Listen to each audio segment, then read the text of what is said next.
Picture this. You walk into your local supermarket on a normal Tuesday evening. The lights are bright, the music is playing, people are casually pushing their trolleys down the aisles. But something feels off. You turn the corner expecting to see shelves stacked with bread, pasta, rice, the everyday staples that have always been there. And instead, you're staring at empty metal racks. A few scattered tins, a couple of bags of flour, and a handwritten sign that simply says, "Out of stock." It sounds dramatic, but moments like this have already happened across the UK over the last few years. Remember when tomatoes disappeared? When salad was rationed? And cooking oil suddenly became hard to find? Those weren't isolated incidents. They were warning signs. Because behind the appearance of full supermarket shelves lies a system that is far more fragile than most people realize.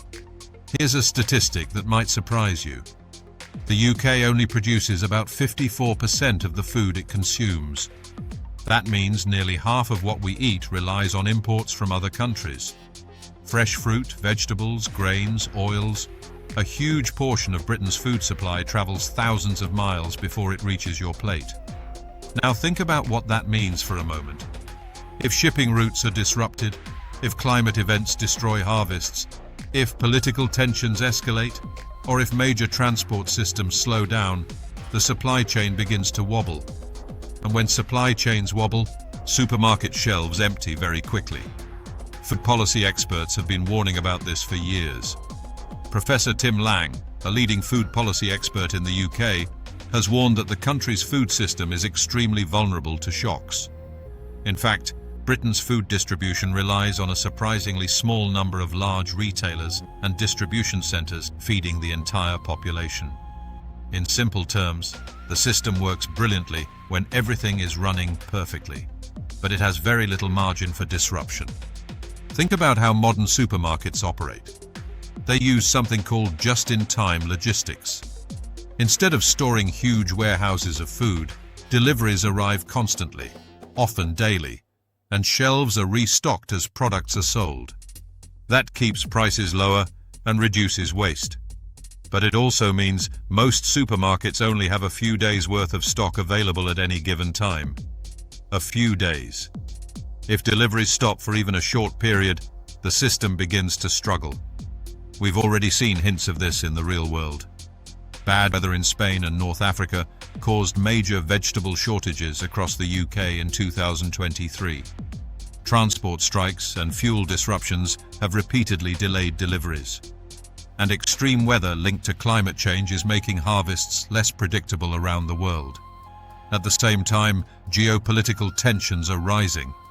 Conflicts in Ukraine, the Middle East and other regions are already affecting global food supplies and fertilizer production. Wars don't just affect the countries directly involved. They ripple through international trade, shipping routes, and agricultural markets. And that brings us to the uncomfortable question a lot of people are starting to ask. What happens if a bigger crisis hits? Now, before anyone accuses this channel of fear-mongering, let's be very clear about something.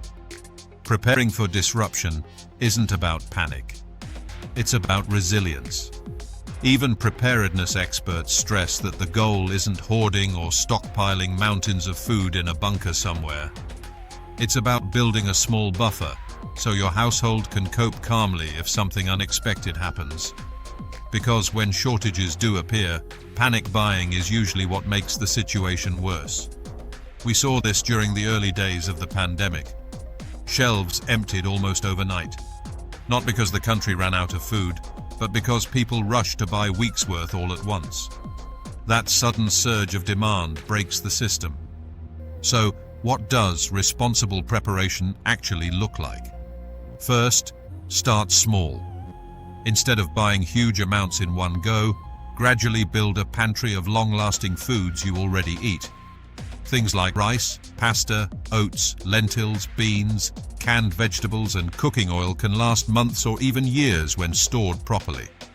If every time you shop you pick up one or two extra items and rotate them through your normal meals, you slowly build a safety net without disrupting supply. Second, think about nutritional balance. A lot of people focus on calories when they think about emergency food storage. But vitamins, protein, and fiber are just as important. Tinned fish, dried beans, peanut butter, powdered milk, and frozen vegetables can help maintain a balanced diet even during short disruptions.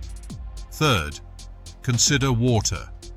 Food shortages often grab headlines, but water supply is just as critical. Most emergency preparedness guidelines suggest having a few days' worth of drinking water stored at home. Again, this doesn't mean filling your garage with barrels, just a practical buffer. Fourth, and this is something many people overlook, community matters. During crises, strong communities recover faster. Community gardens, local food co-ops, and neighborhood growing projects are quietly becoming more popular across the UK. These initiatives don't replace supermarkets, but they create small pockets of food resilience at the local level. Imagine if every neighborhood had shared gardens growing vegetables. Imagine if communities knew how to support each other instead of competing for the last items on the shelf. That kind of resilience can make a huge difference when systems are under pressure. And interestingly, this idea is gaining traction. Across Britain, there's been a surge in people learning how to grow food at home, from balcony herbs to full backyard vegetable plots. Not because they expect to collapse tomorrow, but because they recognize that the modern food system, while incredibly efficient, is also surprisingly delicate. It only takes a few disruptions in the wrong places for the cracks to start showing. So the question I want to leave you with today is simple.